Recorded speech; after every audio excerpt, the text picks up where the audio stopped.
बिस्मिल्लाहिर्रहमानिर्रहीम अस्सलाम वालेकुम। Welcome to my YouTube channel और आप देख रहे हैं ज़ायकेदार खाने। उम्मीद है आप सब खैरियत से होंगे, खुश होंगे, आबाद होंगे। आज हम आपके लिए लेकर आए हैं बहुत ही मज़ेदार सी चिकन बन की रेसिपी। उम्मीद है आपको हमारी ये रेसिपी बहुत पसंद आएगी।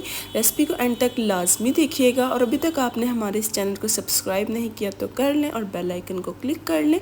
आते हैं रेसिपी की तरफ। मैं ईस्ट 1 टेबल स्पून ऐड कर लूँगी। उसके बाद मैं नीम गर्म दूध ऐड कर लूँगी। 10 मिनट के लिए हम ईस्ट फूलने के लिए रख देंगे। उसके बाद मैं इसके अंदर हाफ़ कप देसी घी का ऐड कर लूँगी। आप ऑयल भी ऐड कर सकते हैं और घी भी ऐड कर सकते हैं। उसके बाद एक अंडा ऐड कर लूँगी, हाफ़ टी स्पून नमक एंड हाफ़ टेबल स्पून मैं इसके अंदर चीनी ऐड करके इसको अच्छे से मिक्स कर लूँगी। अच्छे से मिक्स करने के बाद इसके अंदर मैं मैदा ऐड कर लूँगी। आपने थोड़ा थोड़ा मैदा ऐड करके इसको मिक्स करना है। असल तरीका यही है डो गूंदने का। अच्छी तरह इसको आपने मिक्स कर लेना है। आराम से आपने इसको मिक्स करते जाना है। बहुत अच्छी तरह आपने इसको मिक्स कर लेना है। साथ ही अब देखें थोड़ा सा ये गहरा हो चुका है। इसके अंदर थोड़ा सा मैं मैदा और ऐड करूँगी। थोड़ा थोड़ा करके आपने इसको हल करना है ताकि हम जब तक हमारा मैदा चिपकना बंद नहीं हो जाता। अब इसको अच्छे से मिक्स कर लेंगे। अब इसके अंदर थोड़ा सा मैं मैदा और ऐड करूँगी, फिर इसको अच्छे से मिक्स कर लूँगी। ऐसे ही आपने जैसे मैं कर रही हूँ आपने भी वैसे ही करना है। अब इसको और अच्छे से हम मिक्स कर लेंगे। देखिए मैदा थोड़ा थोड़ा चिपकना बंद हो रहा है। अब इसके अंदर मैं मैदा और ऐड कर लूँगी। कम से कम मैंने 2 से 3 कप मैंने मैदे के लिए हैं। आराम से अब इसको और मिक्स करते जाएंगे जब तक थोड़ा सा मैदा सख्त नहीं हो जाता। अब इसके अंदर मैं थोड़ा सा और ऐड कर लूँगी और ऐड करने के बाद इसको अच्छे से हम मिक्स कर लेंगे। देखिए चिपकना हमारा मैदा बंद हो चुका है। अब हाथों से हम इसको गूंद लेंगे। आराम से आपने इसको गूंद लेना है। देखिए माशाल्लाह अल्हम्दुलिल्लाह हमारा मैदा अच्छे से गूंद चुका है। अब इसको 2 से 2.5 घंटे के लिए मैं फूलने के लिए रख दूँगी। आते हैं हम अमेज़े की तरफ।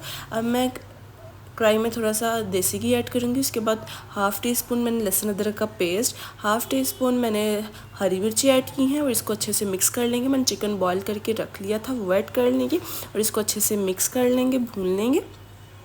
अच्छे से भूनने के बाद इसके अंदर स्पाइसेस ऐड करेंगे। 1 टीस्पून नमक हस्बे जायका, हाफ़ टी स्पून मैंने सूखा धनिया, हाफ़ टी स्पून मैंने काली मिर्च, हाफ़ टी स्पून मैंने हल्दी, हाफ़ टी स्पून लाल मिर्च ऐड की है और इससे अच्छे से मिक्स कर लेंगे। अच्छे से मिक्स करने के बाद में इसके अंदर 2 टेबलस्पून सोया सॉस और 2 टेबलस्पून मैं चिली सॉस का ऐड कर लूँगी और इसको अच्छे से हम मिक्स कर लेंगे। उसके बाद अच्छे से मिक्स करने के बाद मैं इसके अंदर बंद गोभी ऐड करूँगी और इसको अच्छे से हम मिक्स कर लेंगे। उसके बाद मैंने चिकन को बॉईल किया था तो उसकी यखनी 1 कप साइड पे कर ली थी, अब वो ऐड कर लूँगी। यखनी आपने लाजमी ऐड करनी है, इससे बहुत अच्छा टेस्ट आएगा। अब इसको अच्छे से मिक्स कर लेंगे। अब इसको 5 मिनट के दम के लिए दे देंगे जब तक पानी हमारा सूख नहीं जाता। देखिए माशाल्लाह अल्हम्दुलिल्लाह हमारा मेज़ा तैयार हो चुका है। अब इसको अच्छे से मिक्स कर लेंगे। हमारी डो भी देखें फूल चुकी है। अब इसको थोड़ा सा दोबारा से हम मुक्की दे लेंगे और थोड़ा सा हम गूंद लेंगे। साथ ही दूसरी तरफ अब इसके हम पेड़ा ले लेंगे एक।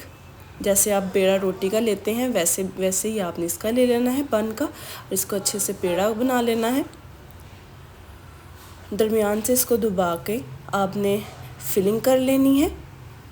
चिकन की फिलिंग करके जैसे आप नीचे ऊपर से हमने फ़ोल्ड कर लेना है। जिस तरह मैं करूँगी आप भी उसी तरह कीजिएगा। अच्छे से हमने फ़ोल्ड कर लेना है। साथ ही हम पेड़े की तरफ फिर इसको रोल कर लेंगे। देखिए हमारे पेड़े रोल हो चुके हैं बंस के लिए। देखिए अब इसके ऊपर मैंने एक अंडा फेंट के रख लिया था। ब्रश से मैं अंडा लगा रही हूँ। अंडा लगा लेंगे सारे बंस में। अंडा लगाने के बाद मैं अब इसके ऊपर तिल ऐड कर लूँगी। मैंने वाइट तिल लिए है, आप ब्लैक भी ले सकते हैं जो आपको पसंद हो।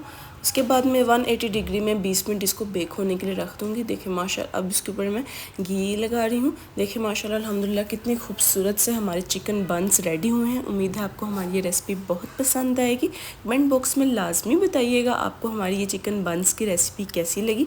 उम्मीद है पसंद आई होगी। दुआओं में याद रखिएगा। अल्लाह हाफिज़।